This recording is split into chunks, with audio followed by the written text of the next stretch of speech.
and you can see here, right? Yes. Okay, are you ready? Our goal is to wow the bride and the wedding party. Doing the job isn't enough. Wowing them, going above and beyond is the goal, and it'll get you paid more. You cannot consume alcohol. You cannot consume alcohol at a show, before a show, or after a show. I know. Take 3. You cannot consume alcohol at a show, before a show, or after a show. Even if the bride and groom are like, hey, let's take some shots together. No, you cannot consume alcohol. Don't forget, weddings are a party. If the bride and groom want to go out and invite you, simply don't go. Failure to do so could result in a $1,000 fine or termination. Epic photographers cannot use recreational drugs. If you are fond of using marijuana or any other recreational drug, you will be immediately terminated. You cannot smoke while at an event or before an event. This includes vaping, cigarette smokes, pipe tobacco, or cigars. Oh, hi. You must have a vehicle. I messed this up. I got super nervous. You must have a vehicle capable of getting you to and from shoots. If you do not have one that is reliable, all you gotta say, you must have a vehicle getting you to and from shoots. that's it? That's literally it. All right, you must have a capable vehicle of getting you to and from shoots. One more time. It's hot in here. And once you get in here, it's like super intense. You must have a vehicle capable of getting you to and from shoots. Nailed it. You're not done. You got another one. Nice try. Sorry, James. It was good. It was real good. That was good. Here at Epic Photography, you cannot say that is not my job, because it probably is your job. We want to work together as a team. Our top priority is to wow the bride and groom and the entire wedding party. If this means helping other vendors, or your second shooter, or the videographer or photographer that's working with your team, do it. Help people with equipment. Help people carry things out. If zombies attack you, grab people and run with them. Be yourself. You guys ready? Yeah. All right. Yeah, this is good. I'm liking this one more. It's extremely important to get to know each one of the vendors we work with at a wedding. This is for a few different reasons. We want to build rapport with those vendors, so when we see them from venue to venue, we can become more friendly and engage and have a greater experience for not only ourselves, but for the bride and groom as well. In each one of your packs, your lead shooter will have business cards. It's important to exchange business cards with each one of the vendors so we can build rapport and add to our pool of people to work with on a regular basis. This will make it easy when you go from show to show and you start to get to know each one of them to make sure that the success of that show is even better. This will give us the ability to over-deliver to the bride and groom when they go back through and talk to the other vendors and they mention how excellent and awesome we were to work with, and vice versa, we do the same for them. All right, eating at your show. So we're not going to ask you to act like Gandhi and go on a hunger strike during the wedding, but we're gonna ask that you use some common sense here. So the people who do the finalizers do a fantastic job of checking whether or not there will be food available for you. Most times it's not an issue. It's an open buffet. You can go through the buffet line. If it is going to be an issue, they will let you know ahead of time so that you can pack a lunch and you aren't hangry at your wedding. When it comes to going through the buffet line, make sure that first of all, it is okay with the bride and groom. That is the appropriate time to go through. You want to make sure that they have eaten, that the wedding party has gotten their food, and that the immediate family has gotten their food. We're not going to cut grandma in line for any buffet food. And then you're going to want to eat while the guests are eating. So it's really the best time, because in general, we don't take pictures of people with their mouths full of food. The schedule is made 1 month in advance. This means if you know that you have to be off some weekend, you have to request off at least 1 month in advance. We understand that emergencies pop up. We understand that emergencies pop up and that you need time off. Blah, blah, blah, blah. Right?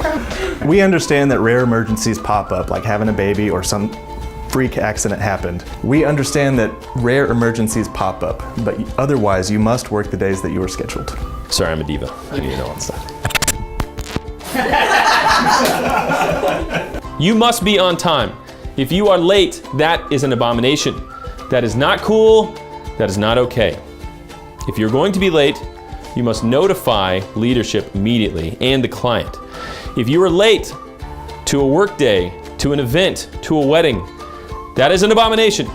and we assume you'll be late every single time moving forward. If you are late to your loadout, it will cost you $20, and every 15 minutes after that first on-time spot will cost you another $20. Similarly, if you are late to a wedding, it will cost you $50, and every 15 minutes you are late will cost you an additional $50. Don't be late. What? Pimsley's not deaf anymore? Pimsley's $50. Shooter responsibilities. So if you're a second shooter, really your responsibility is to show up to the shoot on time and get the groom's reaction. If you're a lead shooter, you've got a little more to take care of. So lead shooter is responsible for loading in and loading out the gear. When you load out the gear, make sure that you're checking everything, that you have everything that you need for the show, and that everything is functioning. You're also going to be calling the bride at that point. Lead shooter is responsible for making the travel arrangements for out-of-town shoots. Anything that is an hour outside of town, gas will be paid for. Anything that is 4 or more hours away, the hotel. All right, anything that is 4 or From the town. from the down. I know I don't know what to say because it's always from Anything that is 4 hours away. out of town. Okay. Anything that is 4 hours out of town, hotels will be provided. Make sure that you contact your office manager though to make hotel arrangements. We will only cover gas for 1 car for out of town shoots. The reason we do this is because we want to make sure that everyone arrives at the same time to the events. Shooters must keep their confirmed loadout times. The confirmed loadout times will be agreed upon on Mondays. If the time that you've been slotted for does not work for you, make sure that you let the scheduler know. Make sure to blink your eyes. do I blink when I talk to you guys, or do I just keep them open? I don't think. Are you sweating from your eyes right now? My eyes are stress sweating, guys. We're going to talk about the dress code for weddings and other events we attend. For guys, it's really simple. We want to wear slacks that are gray, black, or navy. No khaki. Same thing with our tennis shoes. They need to be nice dress shoes. No sneakers, no Nike pumps. Those are not allowed. For the tops for dudes, we're gonna wear button downs and a jacket, or a nice button down and a tie. Make sure that your button down does not consist of patterns with hula ladies or flowers. That was too fast and stupid. A little fast. Stupid, it was done. That sucked. That sucked, Cody. We want to maintain a professional appearance and blend in with the crowd. So anything you wouldn't wear as a guest to a wedding, probably not appropriate to wear as the photographer of someone's wedding. Personal hygiene is every bit as important as our appearance. We want to make sure that we smell good, so shower before your shows. If you've got a clean shaven face, make sure that it stays clean shaven, no stubbles. And if you've got facial hair like myself, make sure it's neat and maintained. Always run a comb through your beard before every wedding. The final thing for dress code etiquette is make sure that we don't have any abnormally colored hair.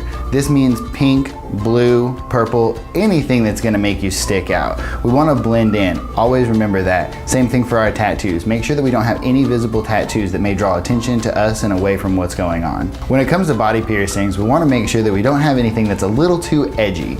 So that means gauged ears, hoops in the nose, or maybe eyebrow studs. We want to leave those out or put in some type of nude color retainer. I'm going to talk a little bit about the ladies portion of the dress code. So a lot of it's the same. Black, gray, or navy pants. We do not allow skirts or dresses. You need to be able to move at a wedding.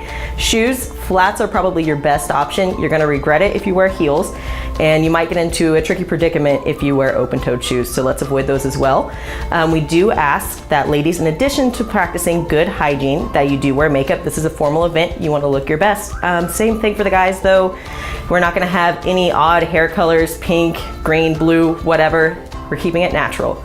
As far as tops go for ladies, button-ups are fine. Dress blouses are a good way to go as well. Sleeveless is okay as long as we follow the 3-finger rule for those. But you're going to want to bring a cardigan or a blazer to the wedding as well. Also, we're going to want to make sure that the cut of our tops are wedding appropriate. As far as your hair goes, make sure that you brushed your hair today. It is looking nice. Slick back pulled up in a ponytail probably isn't the best look for a nice formal event. Fines, yeah, fines. Bring the hammer down, hand. Yeah.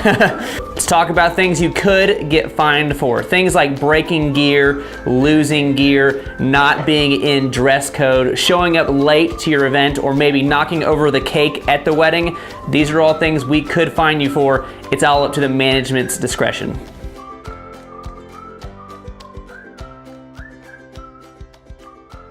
It's important that we get to know each one of the vendors that we work with at a wedding. I had to think about I literally had to think about blinking.